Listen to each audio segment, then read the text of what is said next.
और क्या कहा जा रहा है। श्लोक नंबर 40।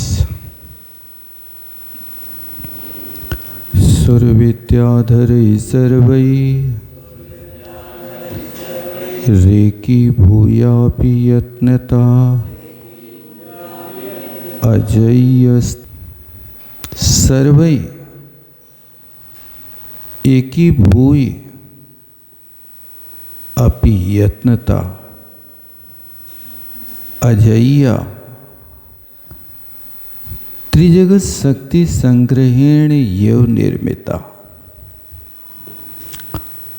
अब उस विद्युत प्रभु के विषय में बताया जा रहा, सौदामिनी प्रभु के विषय में,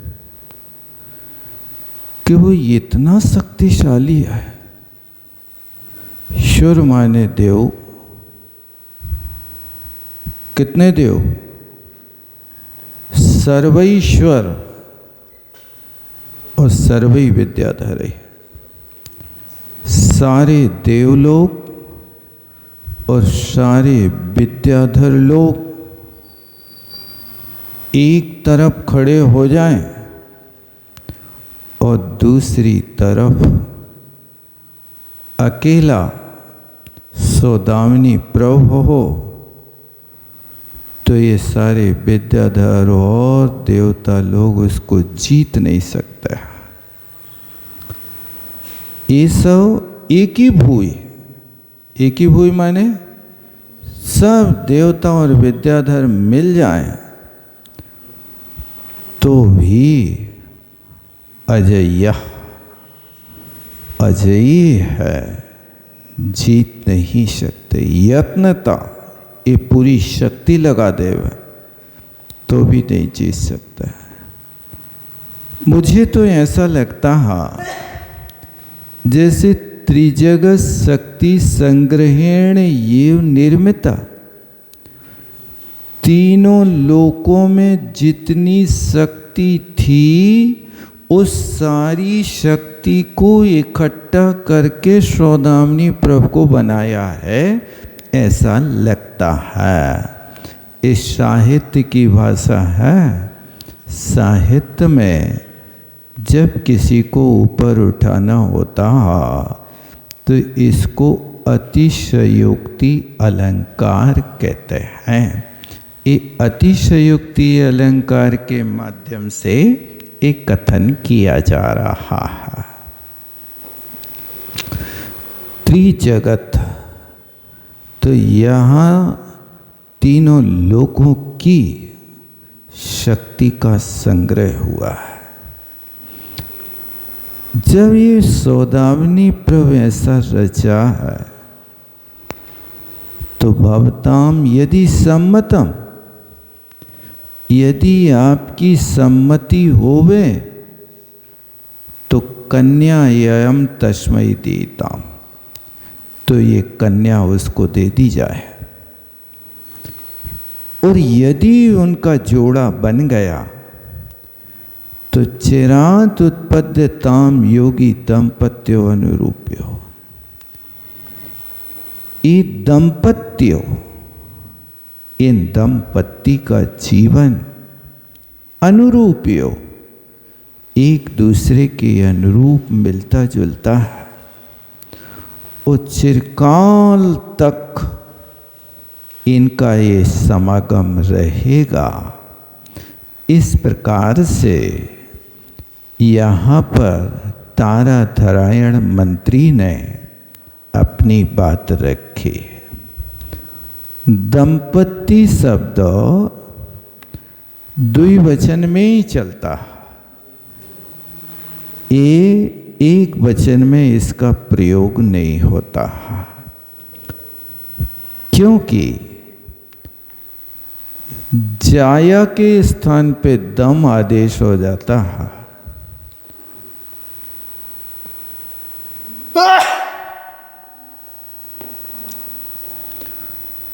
दम और पति के साथ मिला करके दंपति शब्द बनता है। इस षष्ठी के द्विवचन का दंपत्यो हो, अनुरूपयो, उनके अनुसार हैं। और ये योग चिरकाल तक इनका उत्पद्यताम बना रहेगा, ऐसा उस व्यक्ति ने इसके विषय में कहा। क्योंकि ये मंत्रियों के दिमाग में सब दुनिया भर के लोग बसे रहते हैं और उनमें कौन व्यक्ति अपनी बाजी मार ले जाता है, किस मंत्री की बात राजा के सामने फिट हो जाती है, ये वहाँ पर उस शलाय का प्रयोग होता है। अब इतना सब कुछ कहा, उसकी शक्ति भी बताई, उम्र भी बताई, उसकी सारी विद्याओं का स्वामी है ये भी बताया, यानी सब कुछ बता दिया। इतना कथन करने के बाद अगला मंत्री सब मटिया मेट कर रहा है। क्या कहता है? उत्तमांगम ततो दूत्वा। अब कोई गंभीर बात कहना हो तो पहले गंभीर मुद्रा भी बना ली जाती है, क्योंकि गंभीर मुद्रा का प्रभाव गंभीर बात का बहुत जल्दी प्रभाव पड़ता है। जैसे ही इस तारा नारायण ने अपनी सब बातें रखी तो उन मंत्रियों में एक संदेह पराग नाम का मंत्री है। अपनी दोनों आंखें बंद कर बैठा और अपने सिर को बार बार यूं हिला रहा है और हिलाते हिलाते कहता, बेटा तुम बिटिया हो, कहाँ चक्कर में डाल रहे? वो व्यक्ति तो रोज पूछता रहता कि उसके पूर्वज कहाँ गए। सो उसको तो परम वैराग्य है, 18 साल होंगे और वो दीक्षा ले ले। ये बात संदेह पराग ने सामने रख दी। तो विवाह जो होता है वो बैरागी के लाने थोड़ी होता। ये कितना भी गुणवान व्यक्ति हो, लेकिन बैरागी व्यक्ति से रागी तो हमेशा तलाक करके रखता है। वो उनके निकट जाते ही नहीं, दूरियां बना लेता। तो अब देखो क्या कह रहा है, संदेह पारगा, संदेहम पारम गच्छति इति संदेह पारगा, यानी संदेह के लास्ट किनारे तक जो पहुंचने वाली जिसकी सोच होती है उसको संदेह पारग कहता है। तो ये संदेह पारगा नामना मंत्री वचनम जगात, ये कब बोला? पहले तो उत्तमांगम धूत्वा, पहले तो अपने सिर को हिलाता रहा और नयने सम्मील चिरम, चिर काल तक आंखें बंद करके बैठा रहा, कुछ भी नहीं बोला। जब एक गंभीर चिंतन होता है तो सब लोगों का चिंतन भी इसी पे टिक जाता, सब लोग की नजर इसी पे लग जाती है। सो मंत्री जगात बोला, भैया सुनो, अयम भव्या, ये भव्य है, निकट भव्य है। अयम कहा सौदामिनी प्रभु, ये बहुत निकट है। ये बार बार पूछता है, मम पूर्वजा को आया था, हमारे पूर्वज कहाँ चले गए? जैसे बारे भावना में पढ़ते ना, कहाँ गए चक्री जिन जीता भरत खंड सारा। ये 12 भावना की बात कह रहे हैं कि वो रोज विचिंतित ये चिंतन करता है, मम पूर्वजा को आया था, कहाँ चले गए। ऐसा विचार करता हुआ संसार प्रकृति बुद्ध्वा, संसार के स्वभाव को जानकर निर्वेदम परमेष्यति, वो परम वैराग्य को प्राप्त होगा, एक गृहस्थी नहीं बसाएगा। ऐसा संदेह पारग ने ये बात कही। मतलब इसकी प्रकृति से संदेह पारग परिचित है, इसलिए ये बातें जान रहा है। बहुत अच्छा। विशेष प्रशक्तात्मा,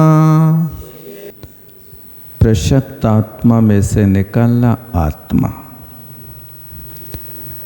इसकी आत्मा सौदामिनी प्रभु की आत्मा विशेष व प्रशक्ता, विषयों में ये प्रशक्त है ही नहीं, विषयों से बैरागी है।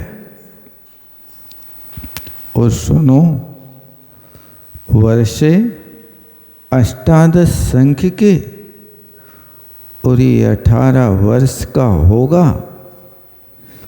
ऐसे ही भोग महालानम भात्वा, भोग रूपी महा आलान को, आलान समझते, हाथी जिस खम्भे से बांधा जाता उसको आलान कहते हैं। बड़ा विशाल या तो वृक्ष होता है अथवा कोई बड़ा खम्मा होता है। जैसे बकरी को छोटी सी खुटिया से बांध देते ना, ऐसे हाथी को नहीं बांधा जाता, उसको महा आलान कहते हैं। तो ये भोग कैसे हैं?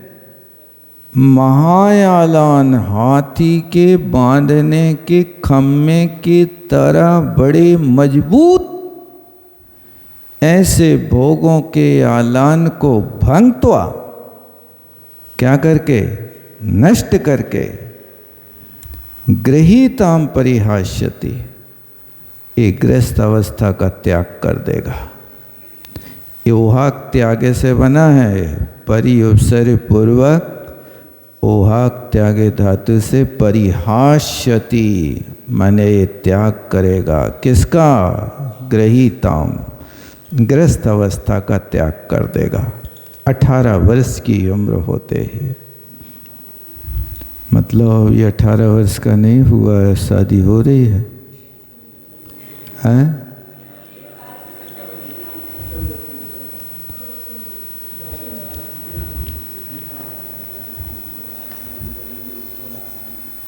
18 वर्ष में दीक्षा लेगा, बहुत छोटी अवस्था बताई है। ये तो क्या है कि लाखों वर्ष वाले आदमी है ना, जल्दी थोड़ी रहते हैं।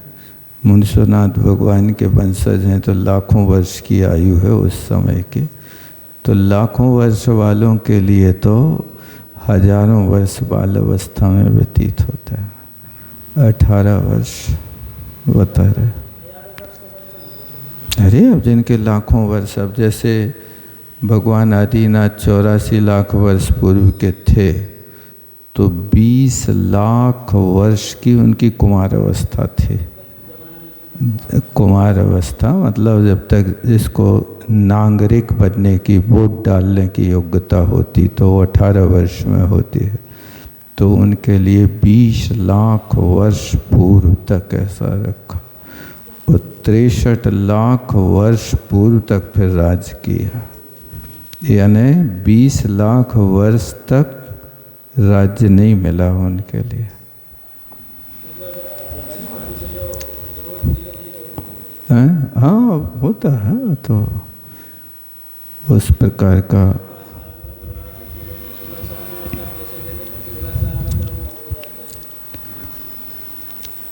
16 में 18 में होता। अब पहले तो क्या था कि पहले के लोगों के विचार साफ सुथरा थे। उनका लक्ष्य था कि लड़कियों रोटी तो बनाने, घर से बाहर तो निकालना नहीं है, इसलिए संबंध पक्का कर दो। दुर्योधन ने गर्भ में थी उनकी बेटी भानु कुमारी, तभी कृष्ण के पास संदेश भेज दिया कि तुम्हारा जो बड़ा लड़का होगा तो उसकी शादी इसके साथ। अब दोनों को पता नहीं था कि कौन का लड़का होगा कौन की लड़की होगी। कृष्ण जी के यहाँ लड़की होगी तो हमारा लड़का होगा तो शादी कर देंगे, और यदि हमारे यहाँ लड़की होगी तो तुम्हारे यहाँ कर देंगे। तो वहाँ प्रद्युम्न कुमार है और यहाँ पर दुर्योधन को भानु कुमारी है। तो ये उस समय रिश्ते हो जाते थे, और रिश्ते होते थे तो उनके बहुत अच्छे ढंग से बाल अवस्था व्यतीत होती थी, बिगड़ते नहीं थे बच्चे। अब सुनो और क्या कहते हैं। ये 18 वर्ष में वही अंतःच संगम परित्यज महावना सा वह महामनस्वी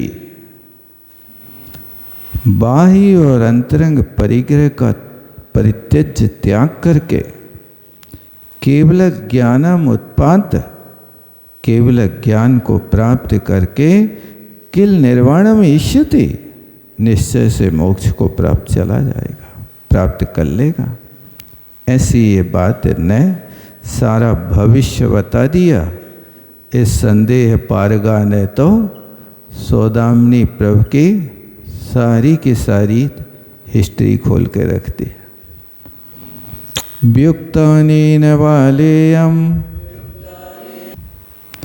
यदि उसने दीक्षा ले ली और अंजना की शादी हो गई तो अंजना का जीवन ऐसे होगा कि जैसे चंद्रमा के बिना रात होती है ना, तो सारा लोक अंधकार में पड़ जाता है। चंद्रमा होता है तो आनंदकारी रात होती है। तो जगत आलोककारिणा, इस सारे लोक को प्रकाश करने वाले शशांकेन बिना सर्वरीर्यव, शशांक माने चंद्रमा के बिना जैसे सर्वरी होती है, वैसी दशा भ्रष्ट शोभा बाला यम व्युक्त अनेन भविष्यति। जब इस सौदामिनी प्रभु से रहित ये बाला होगी अंजना, तो यह भ्रष्ट शोभा, इसके जीवन की क्या शोभा होगी, ये अंधेरी रात की तरह हो जाएगी। इसलिए इसकी बात तो तुम छोड़ दो। सौदामिनी प्रभु की कहानी यहाँ पर अब समाप्त। अतो सुनो, अब आगे सुनो कान दे करके, हम जो कह रहे वो तुम पसंद करो। अपना पक्ष रखने के लिए तो हर व्यक्ति डंके की चोट पे कहते ही है, और जिसका पक्ष मजबूत हो जाता है तो फिर वहाँ राज्यसभा में उसके लिए मुखिया करके आगे बैठा ला जाता है। तुम अच्छी सलाह देते हो, आओ आगे आओ।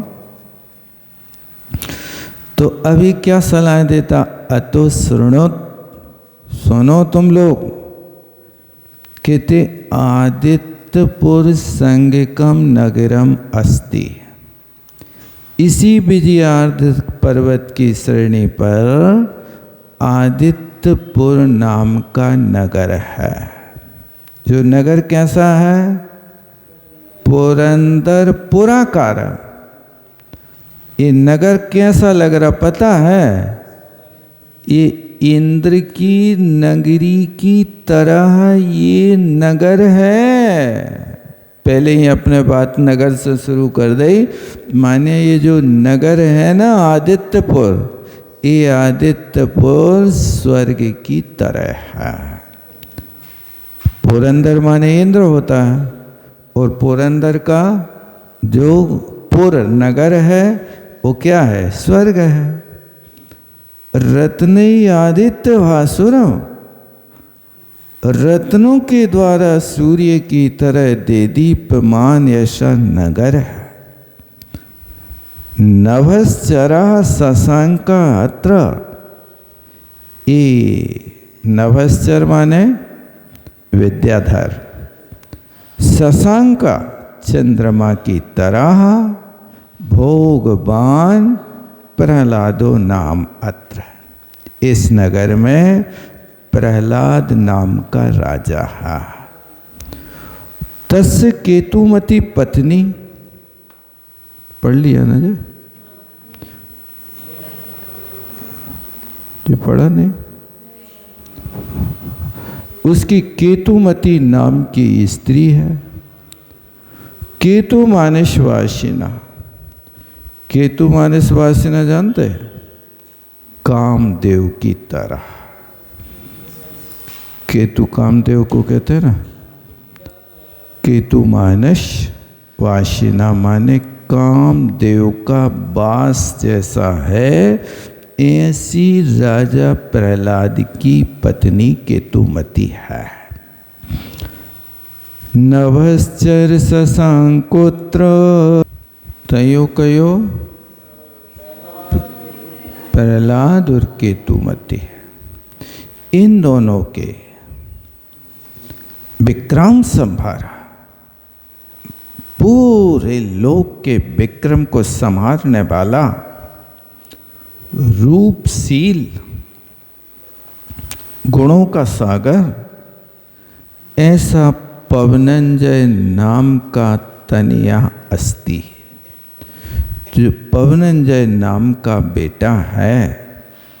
नय मंडना, जो नीति में विशारद है, नीति का ज्ञाता है, ऐसा वो पवनंजय नाम का बेटा है। शुभ लक्षण संचन्न, अपनी बात को पुष्ट करने के लिए उद संदेह पारक कह रहा, भैया हम 100 बरस तक उनके गुणों को बखान करें तो नहीं कर पाएंगे, इसलिए तुम अपनी सगी आंखों से जाके देख लो कि जो हमने कहा है वो है कि नहीं है। तो कहते हैं शुभ लक्षण संचन्ना, लक्षण शास्त्र की अपेक्षा उसके शरीर में सारे अच्छे अच्छे लक्षण हैं। अब देखो इस व्यक्ति ने कहाँ से देख लिया उसको? आसपास तो है नहीं, बहुत दूरी बनी हुई है। ये दोनों अपरिचित अभी आएंगे मानसरोवर पर, तब एक दूसरे का परिचय होगा। लेकिन फिर भी लोग अपनी बात कहते हैं तो ऐसे नमक मिर्च मिलाते हैं कि आंखों से पानी तो बहा ही देते हैं। तो शुभ लक्षण से युक्त विशाल उत्तुंग विग्रह, उसके शरीर को तुम टट्टू नहीं समझना। विशाल चौड़ी छाती और उत्तुंग माने बहुत ऊंचा जिसका शरीर है। कलानाम ने लिया, 72 कलाओं का एक सदन है। वीर है और दुरीहता दूरीभूता, और सारे के सारी दुरीहित माने खोटी चेष्टाओं से बहुत दूर रहता है, माने व्यसनी नहीं है, सज्जन पुरुष है। दुरीहता। अब तो लोग पूछते हैं शादी करने के पहले कि तुम्हारा लड़का रात में खाता कि नहीं खाता, नहीं खाता तो शादी टूट जाती है।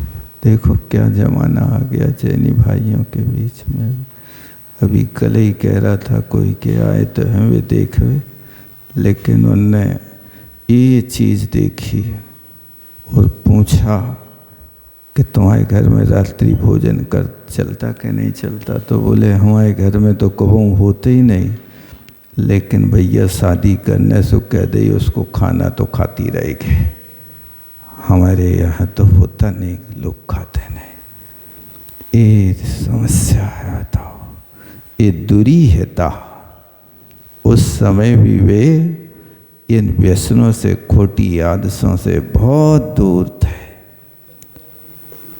अब कहते यस संबर सर सतेनापि वक्तुम ना सकते,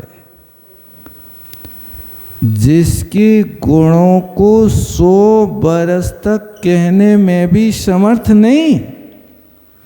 बस संक्षेप में इतना समझ लो, गुणग्रामो अखिला, सारे के सारे गुणों के गांव बसे हैं। गुणग्राम माने गांव छोटे मोटे नहीं, जितने भी तुम्हारे राज्य में गांव हैं वे सब गांव के गांव गुण की तरह उसमें बसे हैं। ग्राम का अर्थ समूह भी होता है। गुण ग्राम आखला प्राप्त समस्त जन श्रेष्ठता, और सारे के सारे लोगों के मन पे राज्य करने वाला व्यक्तित्व है ऐसा सुंदर पवनंजय। देखो इतनी बातें कहने के बाद अथवा सुनो भैया, वचन ज्ञान स्पष्टम। अब वचनों से हम कितने ही गुण गाएं, लेकिन जब तक सगी आंखों से न देख लें तब तक आपको पता नहीं चलेगा। ये भी बात है, वचनों से तुम कहते तो जा रहे हो सब कुछ अच्छा है, लेकिन वो ये भी कह रहा है कि वचन ज्ञान अस्पष्टम, वचनों से जो कहा है वो सारा का सारा स्पष्ट नहीं होता। अतो गत्वा एव देव समम द्युतिम एवं वीक्षध्वम।